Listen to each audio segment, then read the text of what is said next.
Right now, first at 11 o'clock, the reason behind the sale of a beloved business incubator called the NIA Center in West Louisville. Hello, everybody, and thank you for joining us on the night team. I'm Doug Proffitt.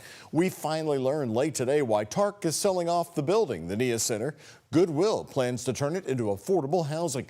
WHAS11 night team's Jose Alonso and photojournalist Emma Gefter were covering a protest over the longtime center when the new details finally came out.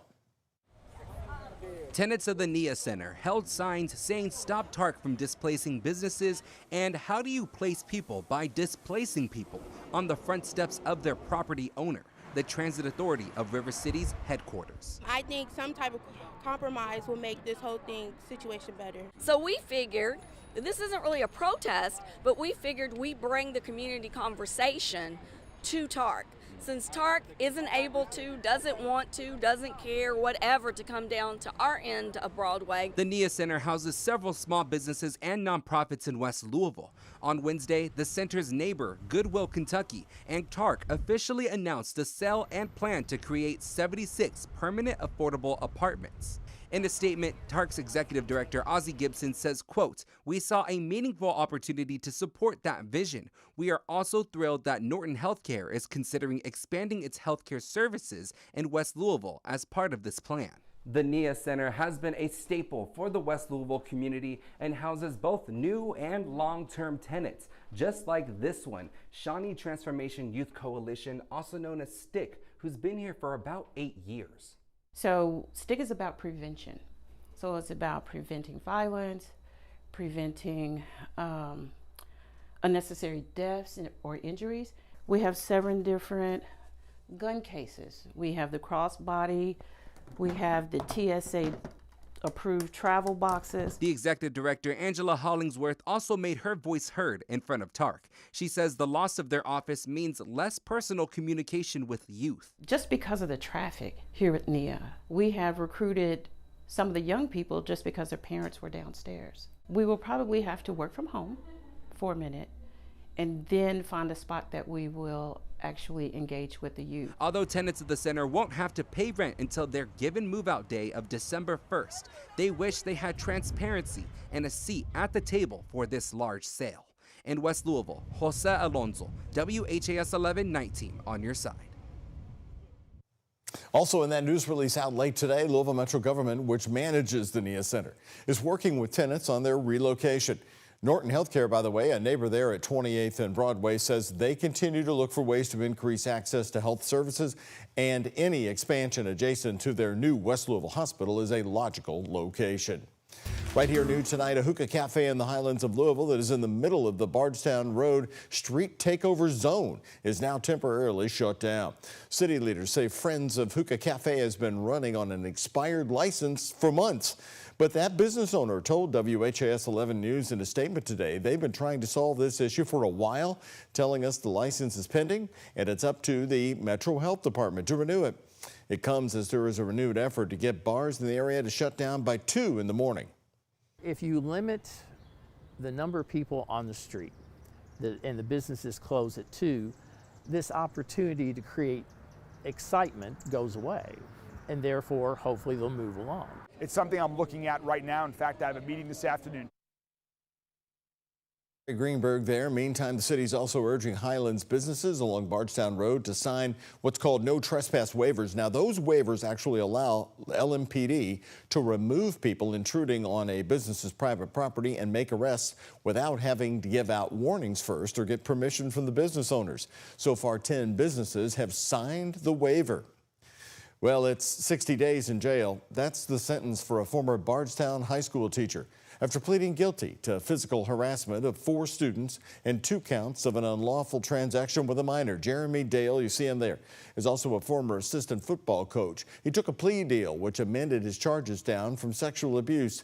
Dale had to give up his teaching license and he won't be allowed to coach as part of this new plea deal. But Dale will be allowed to have work release during his 60 days in prison, something his victims disapproved of. We had a whole job ripped away from us working for the athletics, and he gets to serve 60 days, but he gets to leave for work Monday through Friday. It was not only a violation of our bodies, but also a violation of our trust. Dale is now on a 5-year diversion program. If he breaks that diversion, he'll serve 2 years in prison. Dale will have the opportunity after the 5 years to have his felonies expunged from his record, and also he will not have to register as a sex offender. That former Eastern Kentucky sheriff accused of killing a district judge has moved to have his indictment dismissed. Sean Mickey Steins of Letcher County is charged with shooting and killing Letcher County Judge Kevin Mullins inside the judge's chambers at the courthouse. In new documents released today, Steins' attorneys accused the prosecution of having an undocumented meeting with the grand jury before Steins' indictment. They also say the grand jury had asked for records, which the Commonwealth did not provide. They claim these two events biased the jury. The attorneys are requesting a hearing to present evidence to prove the bias and are asking the judge to dismiss the indictment with prejudice. That means Steins could not be tried again. Happening tonight in Louisville, a 19-year-old is recovering after he was shot in the arm in the Wyandotte neighborhood. Police responded to this shooting just after 6 tonight on Taylor Boulevard and Sale Avenue in the South End. When officers arrived, they found the teenager with a gunshot to the arm. He was taken to the hospital where he's expected to survive. Anyone who can help detectives investigating this shooting can call the anonymous tip line at 574-LMPD. And despite this, the shootings overall in Metro Louisville, we keep being told, are trending now downward year after year. The mayor noting that shootings have dropped nearly 45% from this time last year. In LMPD's 2nd Division, which covers many of Louisville's West End neighborhoods, in LMPD's 1st Division, shootings are down over 12% from this time last year. And the 1st Division, which covers downtown Louisville and the rest of the West End, overall the city has seen 33% fewer shootings since this time last year. Since 2021, the city has seen shootings drop by 60% from January to June.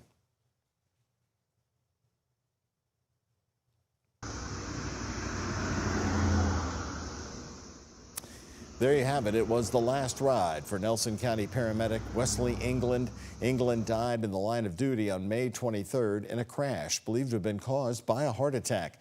England was airlifted to a Tennessee hospital and remained in a coma until being taken off life support on Monday.